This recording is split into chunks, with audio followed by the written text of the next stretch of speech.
This is how I make my videos look cinematic. Lighting is the most important thing that allowed me to charge more money and work on higher budget productions. And when you break it down, it's very simple. I use this setup we are looking at today on almost all of my shoots, as it's incredibly versatile and has great results. To get the best results, light should be motivated. What I like to do is start by finding where the biggest window is and where the light is coming from naturally.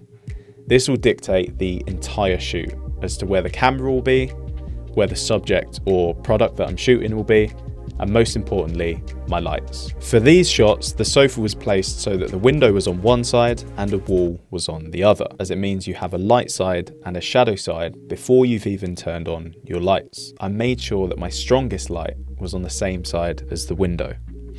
That way, the light is simply boosting the existing light already coming from the window. I like to place this light at a 45-degree angle from the actor, as it creates a nice wrap of light around the actor's face. You get this contrast going from light to shadow, which adds more depth and shape to the face or the product. To get soft light on the skin, the light needs to be diffused, which is why a lot of videographers like to use softboxes. Also, the bigger the light source, the softer the light. Now, I used to use softboxes to achieve this, but as I started working with bigger budgets, I needed to meet higher expectations. So I started bouncing light to create an even softer look. This is where you point your light away from the subject and bounce it back with white material. So when the location is big enough, I like to create something called a book light. If you use two bounces, it's shaped like a book, hence the name book light. This creates a huge light source with softer light, as the light has now been spread onto two bounces instead of pointing directly at the actor. To finish off the book light, you add a layer of diffusion to soften the light even more.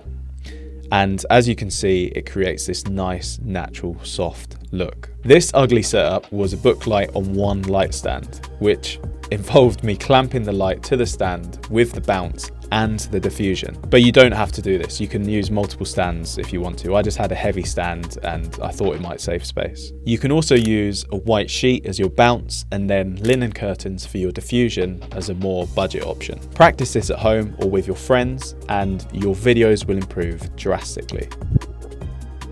To make your videos look less flat, light the back of your subject to separate them from the background. For these shots, I had a second light on the same side as the window and aimed it at the back of the sofa and the actor. This created a harsh light which added to the fact that there was a window there. It also gave the actor a bit of an outline so they weren't lost within the wall behind them. I'm literally using a hair light right now for this video. Now, it's better to have your backlight brighter than your main key light, as it makes it stand out from the softer light on the actor's face. I like to use it without any diffusion, so the light is harsher coming from the back.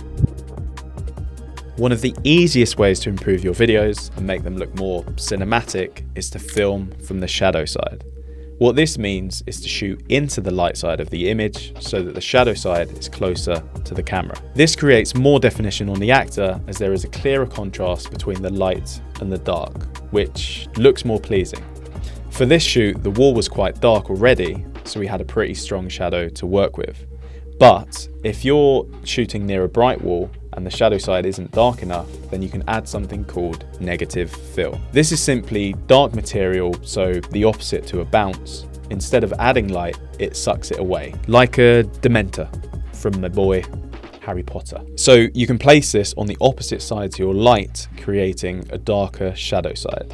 And again, this could be simply a black sheet or a curtain. And that is all you need to create this look.